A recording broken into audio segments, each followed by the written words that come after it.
Lyra had always known what was expected of her. As the heir to the throne of Thorns, the royal family had ruled for generations with strength and power. The throne, a sharp and dangerous seat made of thorns, symbolized the pain and sacrifice. That came with leadership. There was no room for weakness in her world. The kingdom of Thorns was harsh. The land was barren, the skies often gray. The people lived with constant battles, both within and outside their borders. The warriors of Thorns believed that only through strength could they survive, and only through fear could they rule. Lyra's father, King Darius, ruled with an iron fist, and everyone expected that she would do the same when her time came. But Lyra did not want to rule like her father. She saw beauty in things others overlooked. Flowers, for example, were rare on Thorns, but she remembered hearing stories of colorful blooms from faraway lands. She dreamed of a world where peace and beauty could exist alongside strength, yet she knew that her people would never accept this kind of change. It was the day of the royal arrival that everything changed. The royal family was expecting a diplomatic envoy from Earth, a distant planet that many on Thorns considered primitive. Humans were often looked down upon, their technology seen as weak compared to the might of the Thorn Empire. The royals dismissed the humans as little more than a curiosity. But Lyra felt a strange sense of anticipation. What could these humans offer that her people could not? The delegation from Earth arrived in a small shuttle, its design simple but elegant. Ethan, the human envoy, was a man of average build, with short dark hair and calm, steady eyes. His presence seemed out of place in the grand, imposing halls of the Thorn Palace. Yet there was something about him that intrigued Lyra. He was unlike any Thorn she had ever met. His posture was not one of fear, but of quiet strength, and he looked at her with respect rather than awe or intimidation. As the delegation presented their gifts, Lyra's eyes were drawn to a small, simple box that Ethan carried. When he opened it, she could hardly believe what she saw. Inside, nestled in soft velvet, was a single rose. It was delicate, with vibrant red petals and a sweet, calming fragrance. It was unlike anything Lyra had ever encountered. Do you find this fitting? For your kingdom, Ethan asked gently, his voice carrying a warmth that contrasted with the cold walls of the palace. Lyra's hand hovered over the rose, her fingers tingling with an unfamiliar feeling. "It is beautiful," she said, her voice almost a whisper. "But how could such a fragile thing survive in a kingdom of thorns?" Ethan smiled softly, as if he understood her confusion.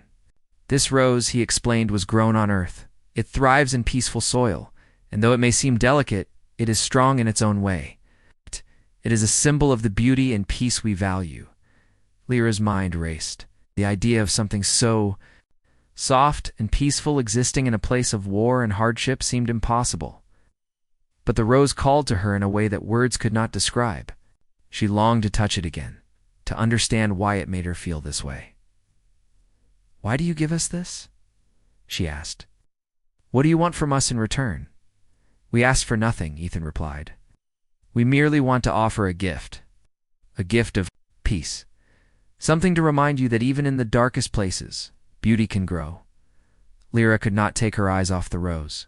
She had always been told that beauty was a weakness, a distraction that could only lead to defeat. But here, in the presence of this simple flower, she felt something she hadn't in years' hope. The rose was placed in a special vase. And for the first time in her life, Lyra visited the royal gardens, not out of duty, but out of curiosity. She carefully tended to the rose, marveling at how it seemed to thrive despite the harsh conditions around it. The winds of Thorns were cold and often dry, and the soil was rocky. But the rose persisted, its petals growing fuller and more vibrant with each passing day. As Lyra spent more time with the rose, she began to question everything she had ever known. Could peace and beauty really exist in her world? Could she, as the future queen of Thorns, bring about a change in the kingdom without being seen as weak? She couldn't help but wonder if the strength her people revered was truly the only way to lead. One evening, as Lyra sat alone in the garden tending to the rose, Ethan joined her. He'd been visiting often, teaching her more about the ways of Earth and its plants. They had become friends, though neither of them spoke of it aloud. Their conversations were quiet but meaningful, filled with a deep understanding that neither of them had expected to find. "I never thought I'd see a rose bloom here," Lyra said, her voice soft. "Perhaps the world can change," Ethan said, his eyes meeting hers with a gaze full of hope. "Perhaps it can bloom in places you least expect." Lyra looked down at the rose in her hands. It seemed fragile, but there was something strong about it, something that reminded her of her own. Hidden desires? She realized then that the rose had done something no one else could, had opened her eyes to a different kind of strength. Not one built on fear and power, but one rooted in peace, in growth, in the beauty of life itself. Lyra's fingers brushed over the soft petals, and she felt a sense of calm that she had never known before. As much as she knew her people would never accept such a change easily, she also knew that she could no longer ignore the pull of the roses. A new path had begun to form in her mind, one that she would follow, even if it meant defying everything her kingdom had stood for. And so, as the night fell over the palace, Lyra made a silent vow to herself. She would learn more about this human way of life, this peace, and she would find a way to bring it back to Thorns. The journey ahead would be difficult, but the rose had shown her that even in the harshest of environments, beauty could bloom. Days passed, and Lyra continued to visit the royal gardens, her mind often drifting to the rose that had started it all. Ethan's visit had left an impression on her. His kindness and the way he spoke of peace and beauty made Lyra question everything. She had been taught about strength. She had always believed that strength meant fighting, ruling with an iron fist, and demanding respect. But now she wasn't so sure. The rose, delicate yet resilient, seemed to represent everything she wanted to bring to Thorns. It bloomed in a kingdom full of thorns, thriving despite the harsh conditions. Every time Lyra looked at it, she saw a glimpse of a future she had never imagined, a future where beauty and peace were not signs of weakness, but symbols of true strength. She often found herself alone in the garden, tending to the rose. Its vibrant red petals seemed to glow against the grayness of the kingdom, and Lyra couldn't help but feel a sense of pride as she watched it grow. It was a small victory, a symbol of hope. But she knew that one small rose would not be enough to change the ways of her people. The warriors of Thorns, with their belief in power and war, would never accept a kingdom ruled by something as fragile as peace. One afternoon, Ethan returned to the gardens, his hands carrying a small pouch of seeds. "I thought you might want to try growing more," he said with a smile. "Roses are easy to grow with a little care." Lyra looked at him curiously. "More roses?" she asked. "But the kingdom is so harsh. How can something like this survive here?" Ethan's smile remained gentle. "It's not about the land. It's about the care and patience you put into it. Roses, like anything beautiful, need attention. But if you nurture them, they'll grow." Lyra nodded thoughtfully. She had never considered that idea. She had always been told that survival on Thorns was about strength, about withstanding the harshness of life. But Ethan's words made her wonder. Could peace and beauty be nurtured in a world like this? Could they thrive here, if she was the one to tend to them? Ethan carefully handed her the pouch of seeds. "These are from my homeland," he said. "If you plant them, they will grow into something even more beautiful than the one you have now." Lyra took the pouch from him, her fingers brushing against his. She looked up into his eyes, a spark of curiosity in her own. "Why are you so certain this will work?" she asked. "Why do you believe in peace when everyone around me believes in power?" Ethan paused for a moment, as though considering his words carefully. "Because peace is not weakness, Lyra. It's strength in a different form. It's knowing when to fight and when to build. I believe that even in the harshest places, beauty can grow if someone is willing to make it happen." Lyra felt something stir within her. His words resonated with a part of her that had always been afraid to speak up. Her whole life she had been taught that being a ruler meant commanding fear, that the throne of Thorns was not just a seat, but a symbol of strength. But what if Ethan was right? What if true strength came from something more than war? That evening, Lyra took the pouch of seeds to her private garden, away from the eyes of the court. She carefully planted them in the soil, remembering Ethan's words. As she worked, she felt a sense of calm wash over her. It was as if, in that moment, she was finally doing something for herself, something that mattered, something that could change her world. Over the next few weeks, Lyra spent every moment she could in the garden. She cared for the roses and watched. As the seeds began to sprout, the flowers were small at first, but they grew steadily, just as Ethan had promised. With each new bloom, Lyra's hope for a different future grew stronger. But she knew that she could not keep this secret forever. The court, the warriors, and her father would never accept such softness in their kingdom. One day, as Lyra stood in the garden, tending to the newly blooming roses, she heard footsteps approaching. She turned to see her father, King Darius, walking toward her with his usual stern expression. He was not a man who showed softness, especially not toward something as delicate as flowers. "Lyra," he said, his voice low but firm, "what is this nonsense? I've heard whispers of you spending your time on roses." Lyra felt a tight knot in her stomach. She knew this moment would come, but she wasn't prepared for it. "Father, you know that we do not have time for distractions," King Darius interrupted. "The kingdom needs a ruler who is strong, a ruler who can defend us, not one who plays with flowers. Your mother was a warrior. I expected you to be the same." Lyra's heart raced, but she stood her ground. But what if strength doesn't have to look like war? What if there's a different way to lead? King Darius frowned, clearly displeased.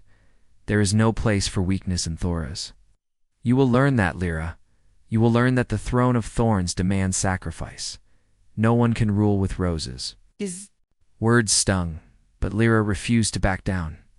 "Maybe it's time to rethink what the throne stands for," she said quietly. "Maybe it's time to change what strength means."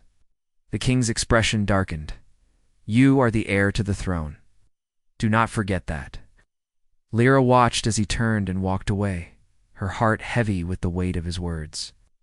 But she also felt a fire growing inside her. She wasn't going to let her father's narrow view of strength define her. The roses had shown her another way, a way of peace and growth. She was ready to see it through, no matter the cost. This part continues. Lyra's internal conflict as she grapples with the expectations placed on her as heir to the. Lyra stood at the edge of the royal gardens, watching the first hints of dawn break across the sky. The roses she had planted continued to bloom, their delicate petals swaying in the morning breeze. She found herself drawn to the garden more and more each day. And the roses had become more than just flowers to her. They were a symbol of what could be. Yet, despite the beauty she had created, a part of her could not escape the weight of her responsibilities. Her father, King Darius, had made it clear that the path she wanted to follow was not the path he would allow. He wanted a ruler who could command power, someone who would crush their enemies and maintain control with fear. Was not in war. She longed for a different kind of strength. Her thoughts were interrupted when a servant arrived with urgent news. The kingdom was in turmoil. Rebels were rising in the outer territories, and the warriors of Thorns were preparing. For war, Lyra's heart sank. The fighting had already begun, and once again, her people were turning to the same old ways of power and violence. "You must come with me, princess," the servant said. "Your father requests your presence in the war council." Lyra nodded, her mind racing. She had hoped for peace, for a chance to change things, but the reality of her kingdom's struggles was undeniable. The roses in the garden could not fight off the rebellion. No matter how much she wanted peace, the world around her seemed to demand conflict. As she entered the war room, her father's stern face greeted her. The room was filled with the kingdom's highest generals and advisors, each one looking grim and focused. The table in the center was covered with maps of the kingdom, and soldiers' reports lay scattered across the surface. "Lyra," King Darius said, his voice commanding, "the rebels are pushing back our forces. We need you to help unite the people. You must show them strength." Lyra swallowed, her throat tight. She knew what was expected of her. She had been trained for this moment, to lead in times of war, to command armies, to be a warrior like her father before her. But it felt wrong. She didn't want to be the one to take lives, to destroy for the sake of power. "Father," she said, her voice steady but filled with uncertainty. "There must be another way. We don't have to fight. There is more to strength than war. We can offer peace. We can show our people a different path." King Darius's eyes narrowed, and the room fell silent. The generals exchanged uncomfortable glances, and Lyra could feel the weight of their judgment. "Peace," her father said, his voice cold. "There is no peace for the weak, Lyra. You want to bring roses into a battlefield? You think flowers can win this war?" Lyra stood tall, refusing to back down.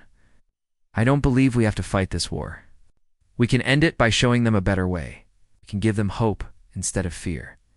"You are the heir to the throne of Thorns," King Darius shouted, slamming his fist onto the table. "And you want to turn it into a kingdom of flowers? Do you think the rebels will bow to a queen who believes in peace? You are naive, Lyra." The words stung, but Lyra didn't flinch. She was used to her father's anger, his harshness. He had never believed in anything softer than strength. But she couldn't let that stop her. The roses in her garden had shown her a different truth. "I am not asking for flowers to fight," Lyra said, her voice strong. "But I believe in something more powerful than war. I believe in hope. I believe that if we show the people there is another way, they will follow us." Her father's face twisted in disgust. "You have no place on the throne if you cannot understand the reality of ruling. The people do not want peace. They want victory, and victory will not come from roses." Lyra took a deep breath, forcing herself to stay calm. She knew she was at a crossroads. If she backed down now, she would be no different from the leaders who had come before her. But if she pushed forward, she risked everything: the throne, her father's approval, and her kingdom. As she turned to leave the war room, her father called after her. "You will return to the battlefield, Lyra. I expect you to fight. You are not a child anymore." Lyra's heart ached as she walked away. She had wanted to make her father proud, but she knew that he would never understand. He had been shaped by the battles and the pain of their world, and it was all he knew. But she could see another world in her Minda world, where the people of Thoras no longer fought over thorns, but learned to embrace peace and growth. Later that night, Lyra sat alone in her garden, staring at the roses. The soft glow of the moonlight made them seem even more beautiful, their petals delicate and yet so strong in their own way. She had spent so much of her life trying to fit into a mold, trying to be the perfect heir to the throne. But now she realized that she didn't have to be like her father. She didn't have to follow the same path of violence and fear. The next morning, Lyra made a decision. She would not fight in the war. Instead, she would take a different route, one that might seem foolish to her people, but felt right to her. She would offer the roses to the rebels, to her father, and to everyone who believed in the old ways. It was time for her to show them that strength could be found in peace. When Lyra arrived at the front lines, she stood tall, holding a single rose in her hand. "All warriors." The warriors of Thoras and the rebels looked at her with confusion, unsure of what she was doing. But she held their gaze, her heart beating strong. "I offer you peace," Lyra said, her voice carrying across the battlefield. "This rose is a symbol of what could be, a kingdom where we no longer fight but grow together. This is the strength I offer." Her words hung in the air, a quiet challenge to everything they had ever known. The wind howled across the battlefield, carrying with it the smell of dust and tension. Lyra stood at the front, her heart pounding in her chest as she held the rose firmly in her hand. The soldiers of Thora stood in rows behind her, their faces hard and filled with confusion. On the other side, the rebels looked just as uncertain, their weapons still raised, but their eyes wary. They had been waiting for a fight, but now they were staring at something they hadn't expected: the princess offering peace. Lyra could feel the weight of her father's expectations pressing down on her. King Darius had always believed in victory, at any cost, but Lyra had come to understand that victory could look different. She wasn't asking them to lay down their arms, but to lay down their hatred. The rose was more than a symbol. It was her message to her people and the rebels alike. For a moment, everything was still. Lyra felt the silence like a heavy cloak wrapping around her, pressing her deeper into the earth beneath her feet. The soldiers of Thorns, who had once followed her without question, now seemed unsure. Their eyes flickered between her and the battlefield ahead. The rose in her hand seemed so fragile compared to the weapons of war that surrounded them. Then a voice broke through the silence. It was one of the generals, his voice filled with disbelief. "You expect us to believe that? A flower can end this war?" His words were sharp, like the sting of a whip. "Your father would never—" "I am not my father," Lyra interrupted, her voice calm but firm. "I will not lead with fear. I will lead with strength, but not the strength of war. I will show you another way." The rebels shifted, murmuring. Among themselves, Lyra could feel their curiosity, their doubt. She wasn't sure how far her words would reach, but she knew she had to try. If they didn't believe in peace now, at least she would show them that it was possible. The tension in the air was palpable. And just as it seemed like the moment would collapse into chaos, one of the rebel leaders stepped forward.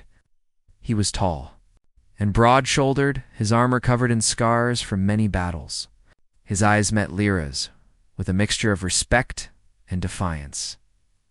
"You're a brave woman, Princess," the rebel leader said, his voice deep and steady. "But you're also naive. Your father raised you to fight. This kingdom was built on power, not roses." Lyra didn't flinch at his words. "I know what my father believes," she said softly, "but I have seen another way. Peace is not about weakness.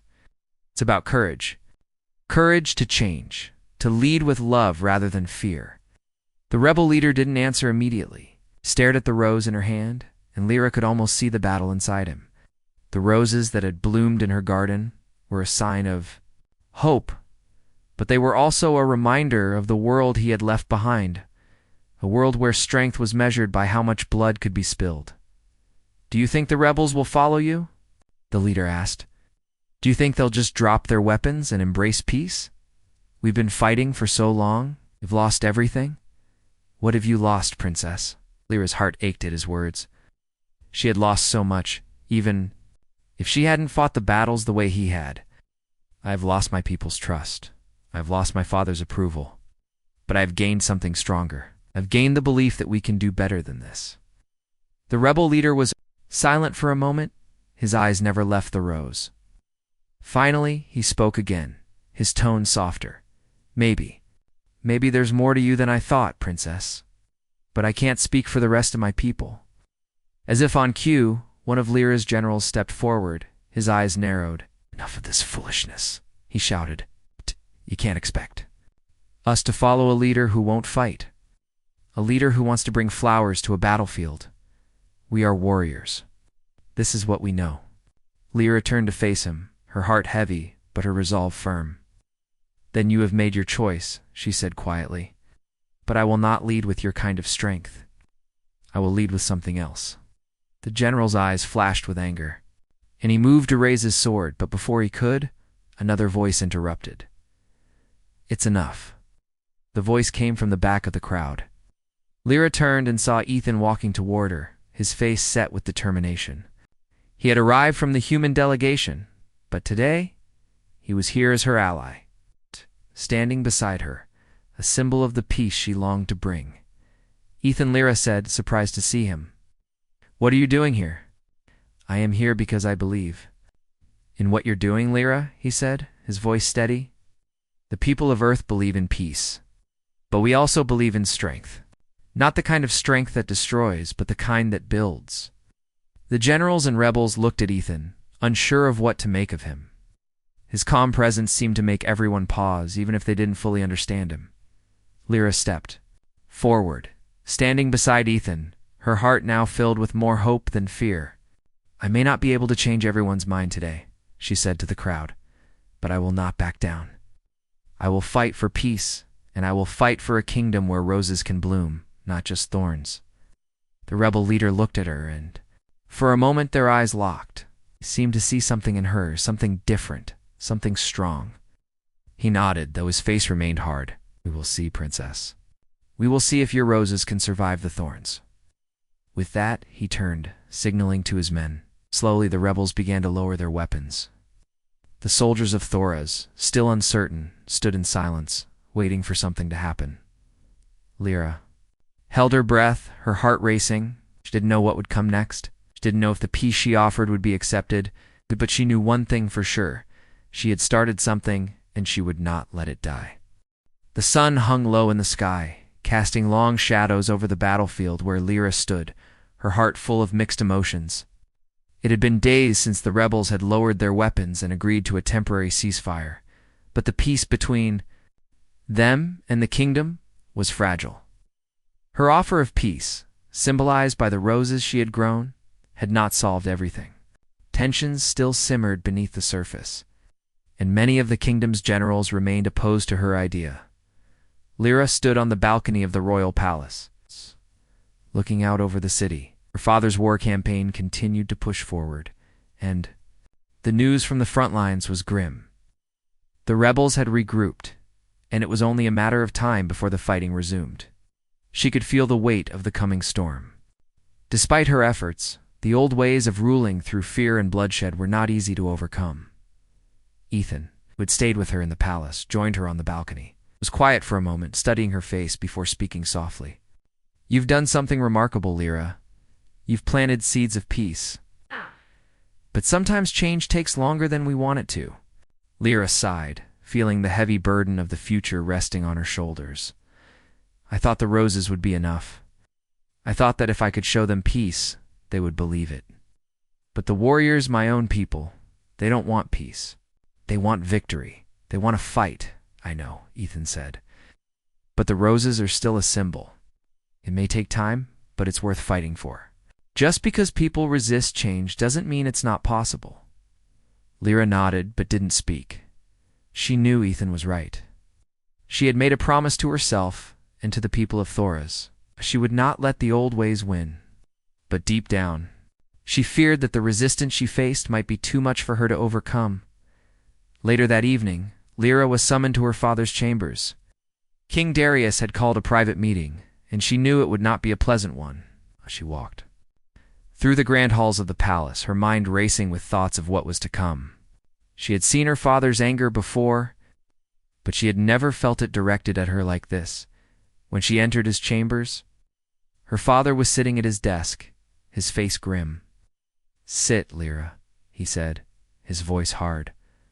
Lyra sat across from him, her heart beating faster.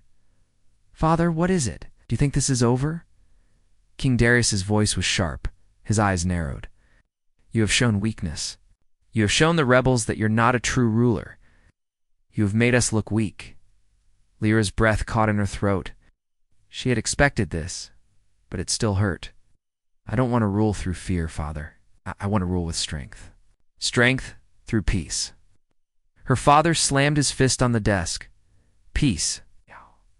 You are the heir to the throne of Thorns, not some dreamer who thinks roses can end a war. You think the rebels will just stop fighting because you give them flowers? You are not a queen, Lyra. You are a child." Lyra stood up, her anger rising. "I am not a child, Father. I am your daughter, and I am the heir to this throne. But I will not rule the way you want me to. I will not follow your path of bloodshed." The silence between them stretched.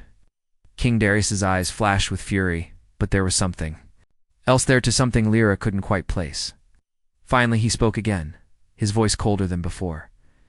"If you will not rule as I do, then you are no longer my heir. I will strip you of your title. I will take back everything I have given you." Lyra's heart dropped.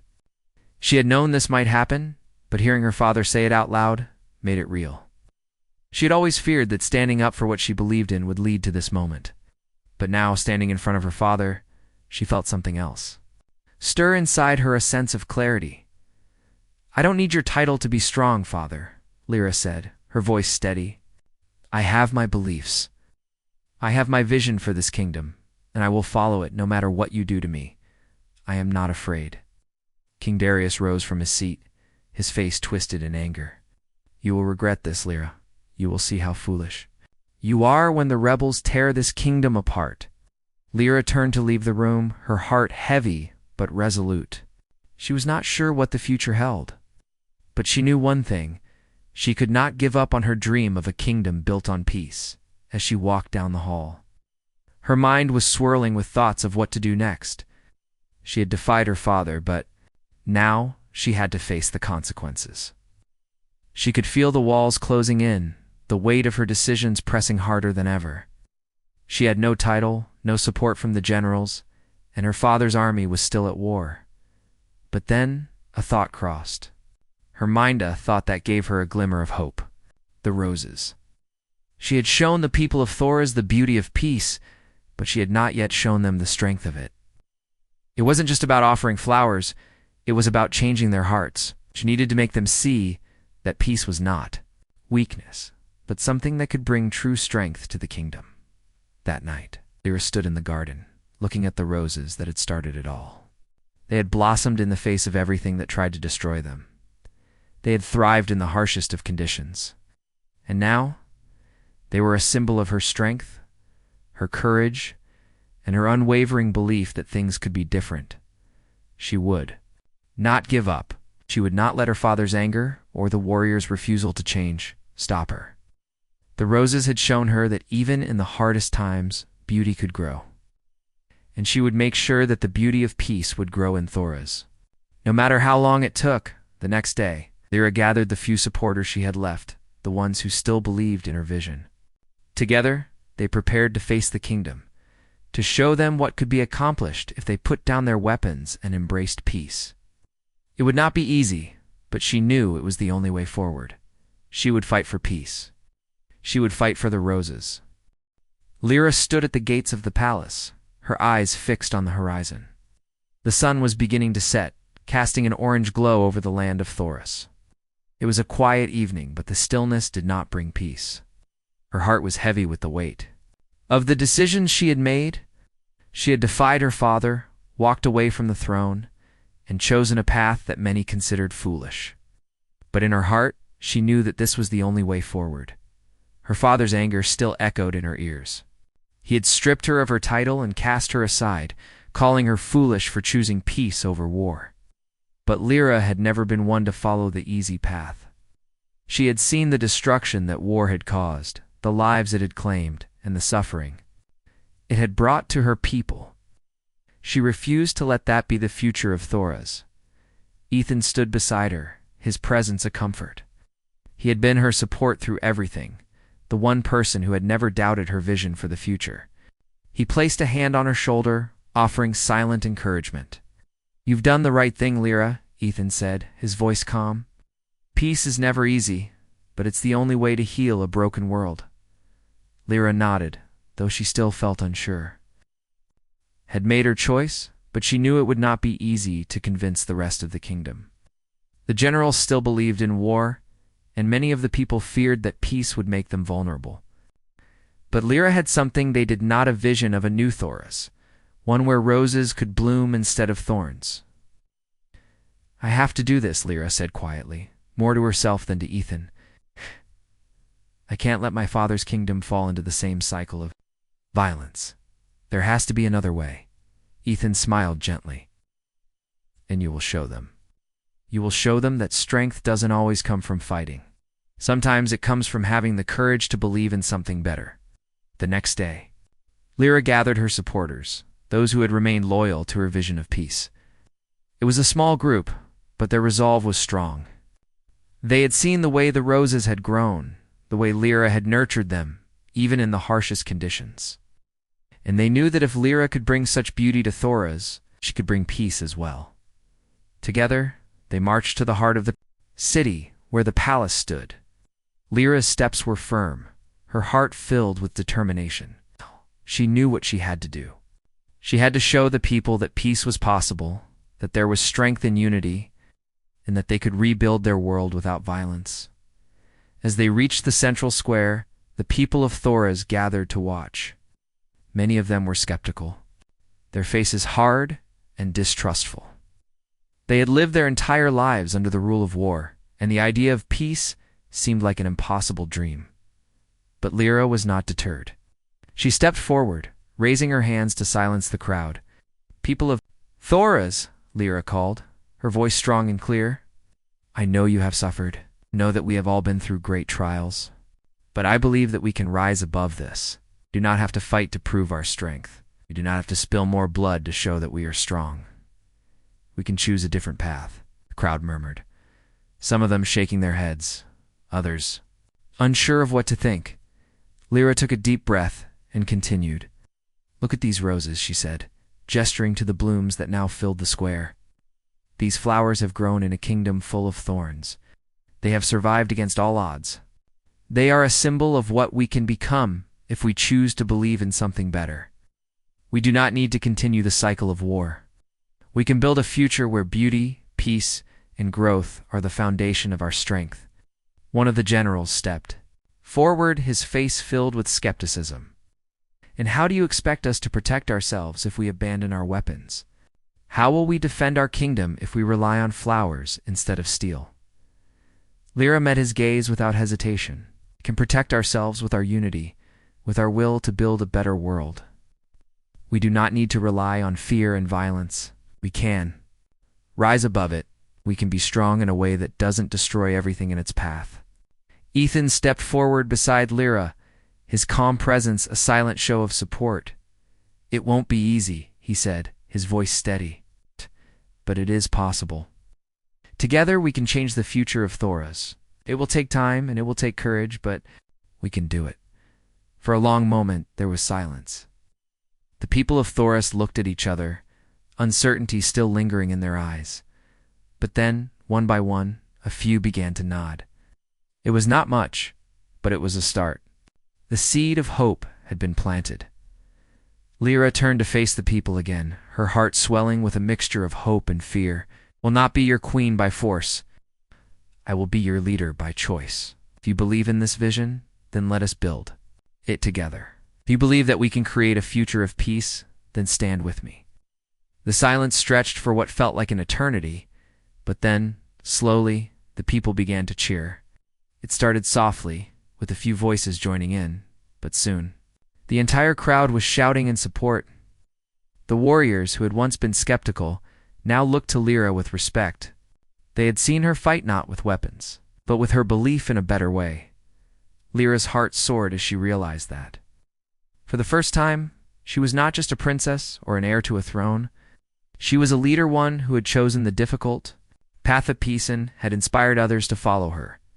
As the cheers filled the air, Lyra felt a weight lift from her shoulders. The path ahead was still uncertain, but she knew one thing for sure. She was no longer alone in her fight for a better Thorns. Together, they would rebuild the kingdom, one rose at a time.